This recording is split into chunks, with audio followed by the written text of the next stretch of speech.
Kontrol blokeak ikusiko ditugu. Bi mota nagusiak jorratuko ditugu. Begiztak eta baldintzazkoak. Eta beste kontrol bloke oso erabilgarri batzuez ere hitz egingo dugu. Begizta batek hainbat aldiz errepikatzen ditu ze forma duen gune baten barruan kokatutako aginduak. 3 begizta mota daude. Errepikatu hainbat aldiz begiztak, barruan dauden blokeak hemen adierazi adina aldiz errepikatzen ditu. Etengabe begiztak barruko aginduak mugarik gabe errepikatzen ditu. Errepikatu egia izan arte erabilita, barruko blokeak informazio gunearen emaitza gezurra den bitartean errepikatzen dira. Emaitza egia denean, begiztatik irtengo da eta azpian dagoena gauzatuko du. Adibide batekin hobeto ulertuko ditugu. Programa bat egingo dugu, begiztak erabiliz estenan zehar 3 pertsonaia mugitzeko. Beti gira-biraka dabilen danbor bat erabili behar da. Baloi bat ere izango da, estenaren erditik beko alderaino 5 bote egingo dituena. Eta katua horizontalean mugituko da, ezkerreko ertzaren goiko aldetik estenaren erdiraino. Pertsonaiak aukeratu behar ditugu. Katua proiektua abiarazi denetik daukagunez, pertsonaien liburutegitik baloia eta danborra kargatuko ditugu.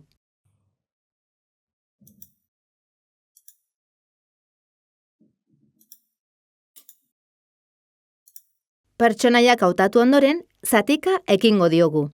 Danborrak etengabe biraka ibili behar duenez, etengabe begizta bat erabiliko dugu. Danborra hautatuta daukadanez, begizta hau danborrari dagokio. Barruan beiratzeko agindu bat egon beharko du. Eta begizta hasieratzeko, bandera berdean klik egitean gertaera blokea erabiliko dugu. Baloia ere, bandera berdean klik egitean hasiko da. Estenaren erdian kokatuko dugu, joan isai kokapenera bloke batekin, eta erdigunearen koordenatuak 00 dira. 5 bote egin behar dituenez, errepikatu 5 aldiz begizta erabiliko dugu. Eta begizta horren barruan, beherantz eta gorantz mugiaraziko duten aginduak jarriko ditugu.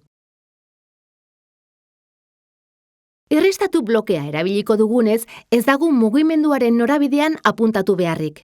Segundo bat irristatuko dugu, isa koordenatua ez dugu aldatuko, eta i koordenatua -150 izango da.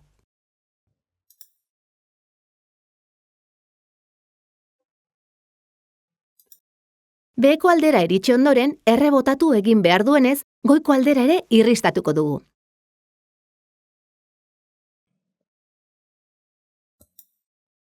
Horrela, jaitsi eta igo egingo du.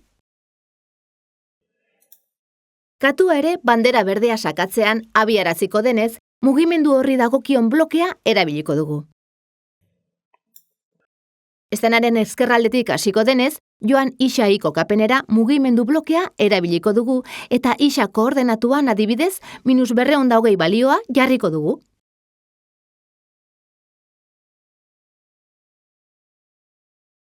Orain isa koordenatuaren balioa 0 izan arte mugituko dugu, errepikatu egia izan arte begizta erabilita.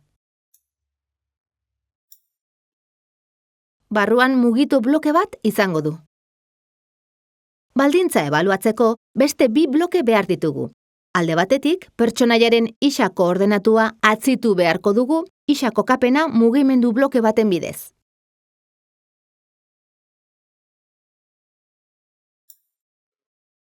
Eta bestetik, isa kokapen hori 0 balioarekin konparatu behar dugu, konparazio eragile bat erabilita.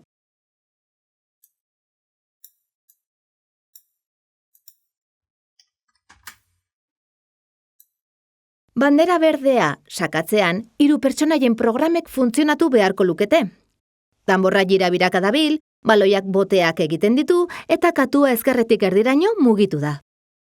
Badira oso garrantzitsuak diren beste kontrol bloke batzuk ere, baldintzazkoak. Beste bloke batzuk dituzte barruan eta goian adierazitako baldintza jakin bat betez gero gauzatzen dira. 2 baldintza bloke mota daude. Baldin orduan erakoetan, baldintza betetzen bada blokearen barruan dagoena gauzatuko da. Baldintza ez bada betetzen, azpian dauden blokeekin jarraituko du. Eta bestea baldin orduan bestela deitzen da. Baldintza betetzen bada, hemen barruan dagoena gauzatuko da. Eta amaitzen denean, hemen azpian dagoenarekin jarraituko du. Baldintza ez bada betetzen, hemen barruan dagoena gauzatuko da, eta ondoren, azpian dagoenarekin jarraituko du. Aurreko adibidean, katua eszenaren erdiraino mugitu ondoren, 60 handiagoa bada 50 baino, miau egin dezala agindu dezakegu.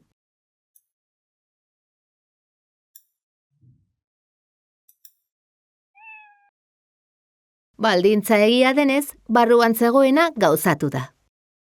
Baldintza, 40 zenbakia 50 baino handiagoa izatea balitz, gezurra denez ez du soinurik egiten. Kontrol blokeen bi multzo handi hori ez gain, badira beste batzuk ere. Ez gara askorik geldituko, erraz ulertzen baitira. Aztertu gabe geratu zaizkigunak dira. Itxaron segundu bat, programa gauzatzea geldiarazten du, zehaztutako denboran. Itxaron bete arte, programa gauzatzea geldiarazten du, harik eta informazio gunearen edukia egia izan arte. Gelditu, gauzatzen ari diren programa guztiak edo batzuk geldiarazten ditu.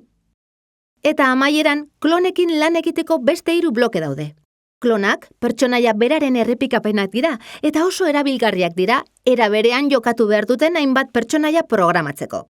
Eta horixe da kontrol blokei buruzko guztia. Ikusi duzuenez, programak nola jokatu behar duen erabakitzeko ahalmen handia ematen dute batez ere, Scratcheko beste bloke batzuekin ondo konbinatuz gero.